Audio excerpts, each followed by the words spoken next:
Now at 11, new video tonight showing an accused killer's arrest moments after police say he plowed his SUV into a Christmas parade. Tonight, more on his criminal history and the crime that investigators now say prompted this deadly crash. Plus, Stop! Get on the ground!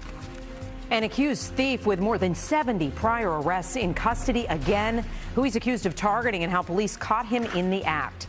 But we do want to start with that freeze warning set to take effect in the city ahead of what could be the coldest night of the season so far. Thanks for tuning in. At 11, I'm Natalie Pascarella. And I'm David USHERY. When that wind starts to kick up, we're going to feel an extra bite. Storm Team 4 meteorologist Janice Huff tracking how cold it will feel in the morning. How about 26 degrees in New York City, David, at 6 o'clock in the morning when a lot of us will be up. This is what it'll feel like. 17 in Monticello and all the way down to the Jersey Shore and across Long Island. You're going to feel like you're in the 20s, too.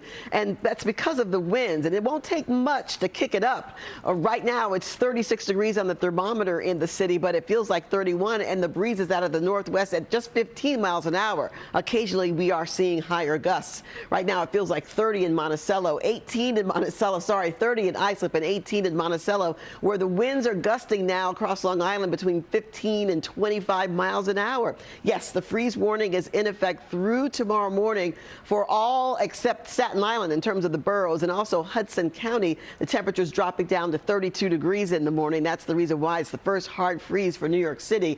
But then you can see as we go through the morning, we climb up to about 40 degrees by lunchtime, but it's going to feel like it's in the 30s because of that wind. I'll let you know when the wind dies down, and the rest of the Thanksgiving week forecast coming up in a few minutes. Back to you. Okay, Janice, thank you. Tonight, we are learning more about the men and women who lost their lives Sunday when police say a convicted felon out on bail plowed through a Christmas parade in Wisconsin. They range in ages from 52 to 81, and 4 of the 5 were members of a dancing group known as the Milwaukee Dancing Grannies.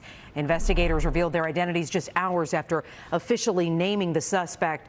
And right now, News 4's Checky Beckford is in the newsroom with more on his criminal history, Checky, and also what police say happened moments before the crash and the chaos.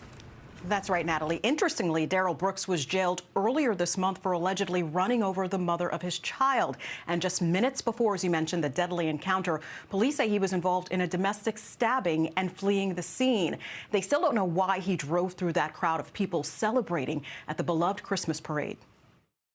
Wilhelm Hospital. Reading the names of the 5 people killed. Virginia Sorensen. A grieving community tries to honor the victims in the senseless tragedy Sunday that shook their city. I just wanted to be here to show my support to all the families that were involved. Sorry. Like, obviously, it's just very emotional stuff. Cheers of excitement at the long-standing Christmas parade turned to screams of horror as an SUV plowed through the crowd. Watch how close the vehicle came to this child dancing along the parade route. The 5 killed range in age from 52 to 81. 48 more injured, including 18 children, 6 still fighting for their lives. And a lot of our families today were saying their kids are afraid to leave the house. The investigation today focusing on 39-year-old Darrell Brooks from Milwaukee. New doorbell camera video appears to show Brooks after the tragedy on a resident's doorstep asking to be let in before being confronted by police. Police say Brooks was fleeing a domestic disturbance before driving through the parade. He has a long rap sheet charged earlier this month with battery and domestic abuse after the mother of his child said he intentionally ran her over with his vehicle. Brooks was released from jail just 11 days ago after posting $1,000 bail.